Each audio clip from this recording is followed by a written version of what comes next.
Hello दोस्तों, कैसे हैं आप लोग। आप सभी को राज राज कॉमिक्स की तरफ से नमस्कार। तो चलिए दोस्तों, शुरू करते हैं नागराज का प्रथम कॉमिक्स नागराज। लेकिन शुरू करने से पहले अगर आप मेरे चैनल पर नए हैं तो कृपया मेरे चैनल को सब्सक्राइब करना ना भूलें एवं बेल आइकन भी दबा दें ताकि आपको नए वीडियो की नोटिफिकेशन भी मिलती रहे। तो चलिए दोस्तों, शुरू करते हैं। नागराज आतंकवादी गिरोहों की तबाही का देवता। संसार में फैले उग्रवादी संगठनों के नेताओं को प्रोफेसर नागमणि ने गोपनीय निमंत्रण भेजा। वर्षों से नागमणि का संपर्क इन लोगों से बना हुआ था। प्रोफेसर द्वारा उन्हें महत्वपूर्ण सूचनाएं मिला करती थीं, लेकिन इस बार कोई विशेष बात थी। प्रोफेसर ने उन्हें सूचना दी कि वह आतंकवादी गिरोह के लिए सबसे खतरनाक हथियार बनाने में कामयाब हो गया है और अब अपने इस हथियार को किराए पर चलाना चाहता है। उसने इस हथियार का नाम रखा था नागराज। रंगून की एक आलीशान इमारत में विभिन्न देशों के आए आतंकवादी नेता एक एक एकत्रित हो रहे थे। यहाँ का मौसम खासा गर्म है। कनाडा और बर्मा की भौगोलिक स्थिति बहुत भिन्न है। अगर नागराज हमारे मतलब का हथियार साबित हुआ तो हम मिडिल ईस्ट को हिलाकर रख देंगे। तभी लाउड स्पीकर पर एक नोटिफिकेशन आता। अटेंशन प्लीज, आप सभी अतिथियों से अनुरोध है कि आप सेंट्रल हॉल में पहुंचकर अपनी अपनी सीटें ग्रहण कर लें। सब लोग इमारत के हाल की ओर बढ़ने लगे। शायद वह अपने हथियार की बोली लगवाना चाहता है। इमारत के सेंट्रल हॉल में बैठा था नागमणि और उनके सामने सारे डॉन। दोस्तों, नागराज के निर्माण में मैंने अपनी जिंदगी के 20 बहुमूल्य वर्ष गंवाए हैं। एक नवजात शिशु पर मैंने अपना प्रयोग शुरू किया था और आज उसकी 21वीं वर्षगांठ है। उसके भीतर जो थोड़ी बहुत कमजोरियां हैं वो अगले कुछ वर्षों में समाप्त हो जाएंगी, लेकिन वह इस समय आपके लिए संपूर्ण हथियार बन चुका है। क्या वह कोई कंप्यूटर है? हम उसका प्रदर्शन देखना चाहेंगे। जब तक हम उस हथियार की धार नहीं देख लेते कैसे यकीन करें। उसी के लिए आप सबको बुलाया गया है। आप उसकी उपयोगिता का अनुमान स्वयं लगा सकते हैं। यह कंप्यूटर नहीं, वह कंप्यूटर नहीं, परंतु इंसान होते हुए भी कंप्यूटर से तेज कार्य की क्षमता रखता है। आश्चर्यजनक, आश्चर्यजनक।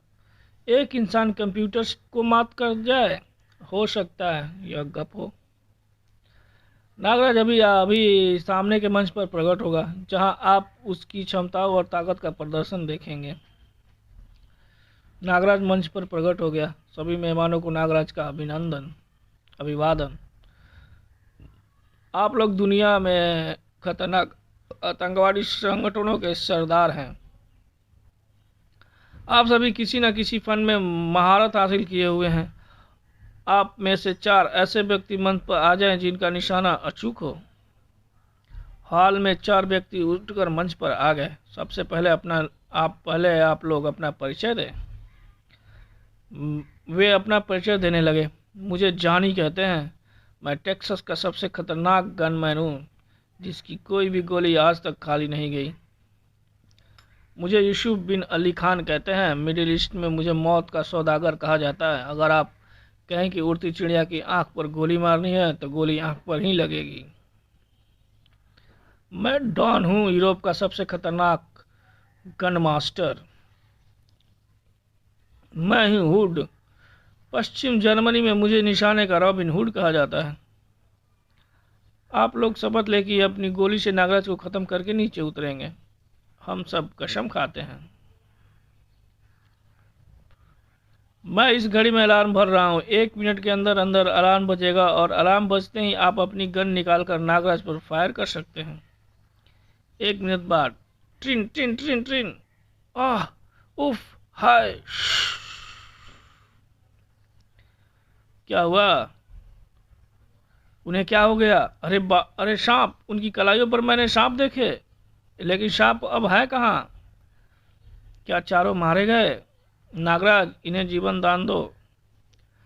चारों को नागराज के जहरीले सांपों ने डस लिया था। नागराज उनका जहर खींचकर उन्हें जीवित करने में सक्षम था। शीघ्र ही आप चारों ने क्या देखा? मैं कुछ देख नहीं पाया। जैसे ही रिवॉल्वर मेरे हाथ में आया, मैंने कलाई पर एक सर्प को लिपटते देखा, जो डंक मारते ही न जाने कहाँ गायब हो गया। यही हमारे साथ भी हुआ। चारों वापिस अपने सीटों पर बैठ गए। अब मैं किसी फाइटर को तलब करता हूँ। जो जिस विद्या का फाइटर होगा, नागराज उसी फन का प्रदर्शन करेगा। मैं मार्शल आर्ट का महारथी हूँ। यस, आई एम कुंग फू मैन। मार्शल आर्ट के दोनों योद्धा मंच पर आ गए। और कोई है इस आर्ट का महारथी? नागराज तुम दोनों का अकेला प्रतिद्वंदी होगा, इसे खत्म कर दो। और फिर साय ठाक ठाक फुस फुस। यह स्नेक हेड है। मैं इसके सामने पहले दर्जे के बालक की तरह लड़ा। शू, कमाल है। सांपों की रस्सी बनी है और नागराज उस पर झूलता हुआ। My God. नहीं, हम इस क्या तुम लोग नागराज की कोई और परीक्षा लेना चाहते हो? नहीं, हम इस प्रदर्शन से संतुष्ट हैं। प्रोफेसर नागवड़ी, आपने शानदार हथियार का निर्माण किया है। इसके अलावा भी नागराज की बहुत सी विशेषताएं हैं, जो समय आने पर आपको मालूम हो जाएंगी। गोलियों से छलनी होने पर नागराज खुद ही उन्हें निकालकर अपने मार्ग पर चलता बनेगा और उसके शरीर में एक बूंद भी खून नहीं टपकेगा। इसके शरीर के रक्ताणु आम इंसानों की तरह नहीं हैं। उनकी प्रक्रिया बड़ी तेज और सुरक्षित है। नागराज के जिस्म पर जख्म होते ही उसका काम मशीनी अंदाज में शुरू होता है। पहले ये रक्ताणु अंदर पहुंच चुके हानिकारक पदार्थ को बाहर निकाल देते हैं और फिर किसी माहिर सर्जन की तरह जख्म को बंद कर देते हैं। यह प्रक्रिया बड़ी तेजी से होती है और इस बीच इसका दूसरा दल घाव से रक्तस्राव रोके रहता है। और यह हथियार दुनिया के आतंकवादी गिरोहों के लिए तैयार किया गया है। आने वाले 5 सालों में इसका कोर्स स्वयं पूरा हो जाएगा और 5 साल बाद नागराज दीवारों से आर पार होने का कमाल हासिल कर लेगा। किसी दूर की वस्तु को इच्छा शक्ति से स्पर्श कर किए बिना उठा लेगा। गप ही लगती है यह बात। मुझे इसकी आसाम में तोड़फोड़ के लिए तुरंत जरूरत है। अब नागराज की बोली लगेगी। सबसे ऊंची बोली को नागराज को भाड़े पर लेने का रेट तय समझा जाएगा और ऊंची बोली वाले को नागराज के प्रयोग के लिए प्राथमिकता दी जाएगी। बोली शुरू की जाए और मैं इसी जगह बैठे बैठे दुनिया का सबसे धनवान और ताकतवर इंसान बन जाऊंगा। $5,000, $10,000, $50,000, $1,00,000। अंतिम बोली $1,00,000। तो नागराज के एक मिशन की कीमत 1,00,000 निश्चित की जाती है। मिस्टर बुलडॉग की बोली सबसे ऊंची है, इसलिए इन्हें नागराज का प्रयोग करने का अधिकार दिया जाता है और मिस्टर बुलडॉग के सम्मान में हम आज शाम एक पार्टी रख देंगे। शाम को पार्टी में मिस्टर बुलडॉग, बधाई हो। क्या आपने हिंदुस्तान में तोड़फोड़ के लिए कोई बहुत बड़ा ठेका लिया है? यह तो सौदा है भाई। मैं उससे 1 करोड़ का डाका भी डलवा सकता हूँ। फिर तो तुम्हारी निगाह में कोई बहुत बड़ा खजाना है। अपना अपना कारोबार है। हमारी शुभकामनाएं आपके साथ है। हम अगले माह की बुकिंग करा लेंगे। आतंकवादी गिरोह के सरगनों का यह सम्मेलन समाप्त हो गया और बुलडॉग नागराज को लेकर चल पड़ा।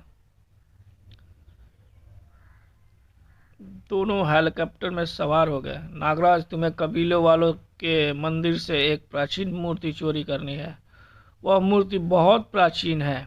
सभी कबीले वाले उसकी पूजा करते हैं और वह 1 करोड़ रुपए मूल्य की है। मूर्ति तो कोई भी चोरी कर सकता है। तभी हेडक्वार्टर आ गया है, बाकी बातें नीचे होगी। नागराज, देवी की मूर्ति चोरी करना इतना आसान होता तो कभी की वह मूर्ति चोरी कर ली जाती। मुश्किल क्या है? कबीले के मंदिर में रखी हुई मूर्ति पौराणिक है और कबीलों के लोग उस मूर्ति के लिए अपने प्राण भी बलिदान कर देंगे। मैं मूर्ति को आसानी से चुरा लाऊंगा। लेकिन फिर भी देवी की मूर्ति चोरी करना इतना सरल नहीं है, क्योंकि उसकी रक्षा मंदिर में रहने वाले सैकड़ों सांप नाग करते हैं। नाग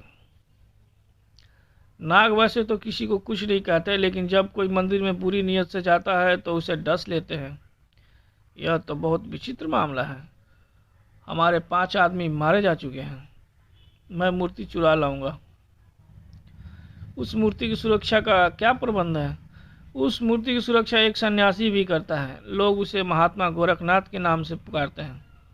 वह सन्यासी आसाम के जंगलों में कहीं रहता है, लेकिन उसका निवास किसी को मालूम नहीं। वह सफ़ेद बालों वाला शक्तिशाली इंसान है। वह अभी मुझे नहीं रोक सकेगा।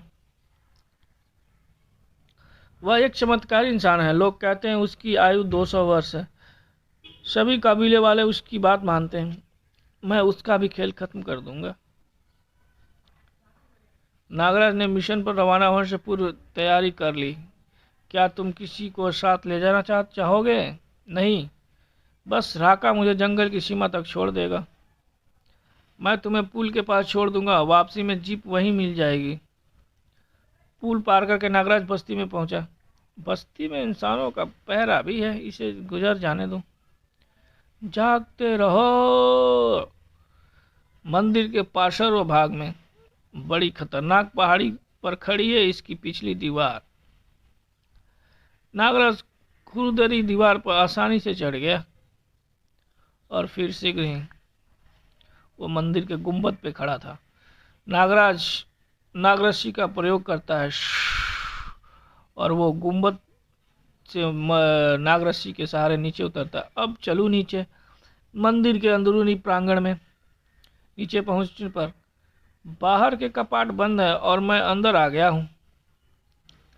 अब यह दरवाजा नागानंद, नागराज का दाया हाथ। नागानंद, तुम जाकर पता लगाओ कि इससे अंदर से कैसे खोला जाता है। ओह, दरवाजा खुल रहा है। मेरे शागिर्द ने अपना कमाल दिखा दिया। बड़ा अलौकिक प्रकाश है यहाँ। वो अलौकिक प्रकाश मंदिर में स्थापित उस मूर्ति से आ रही थी। तभी फुश फुश फुश नागों ने हमला कर दिया नागराज पे। अरे नादानो, मुझ पर जहर उगल रहे हो? ठहरो, अभी चखाता हूँ मजा। नागों ने नागराज को डस लिया, लेकिन ये क्या, नागराज के शरीर पर डसने वाला सांप पानी बनकर पिघल जाता था। देख लो नागराज पर जहर उगलने का अंजाम। बचे हुए नाग नागराज की जहरीली फुकार से धराशायी हो गए, किंतु एक शक्तिशाली नाग अभी भी बचा हुआ था और फिर नागराज मूर्ति की तरफ लपका। तभी फुस फुस फुस। यह मुकाबला जोरदार रहेगा। मेरी जहरीली पुकार का इस पर प्रभाव नहीं हुआ। इसका मतलब यह किसी विशेष दर्जे का नाग है। शाय फुस फुस फुस फुस। धुप धुप। भयंकर लड़ाई हुई उस नाग और नागराज में। उफ, काफी खतरनाक बला थी। सचमुच इस मूर्ति को चुराना आसान काम नहीं, लेकिन अब यह मूर्ति मेरे हाथों में है। अब यहाँ से चलना चाहिए। और फिर शू। गश्त करते चौकीदार ने मंदिर के गुंबद पर प्रकाश देखा। तो वह कौन है मंदिर के गुंबद पर? बस्ती में शंख और तुरनी बज उठे, जो खतरे का संकेत है। टू हूँ, टू हूँ। ओह, खतरा! मुझे इस बस्ती से तुरंत निकल जाना चाहिए। वो भाग रहा है। पकड़ लो, पकड़ो, घेर लो, जाने ना पाए। कबीलों को खबर कर दो, चारों तरफ से घेरा डालो। सक सक सक सक। जिप। तीर भालों की बौछार चल पड़ी। सांप सांप, भागो भागो। चारों तरफ से घेरा डाला जा रहा था। मसाले भी मसाले। ठाक डिशुम। मुझे इन ऊंचे वृक्षों का सहारा लेकर इनके सिरों के ऊपर गुजर जाना चाहिए।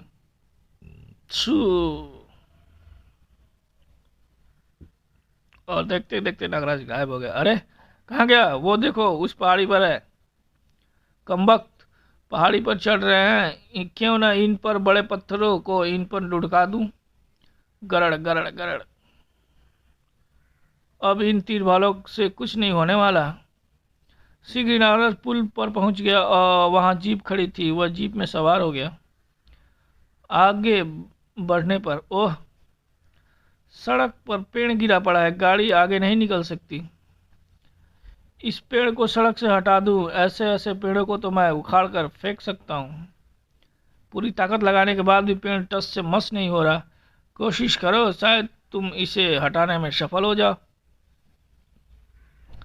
जब तक इस पेड़ की शाखा मेरे पाँव जब तक इस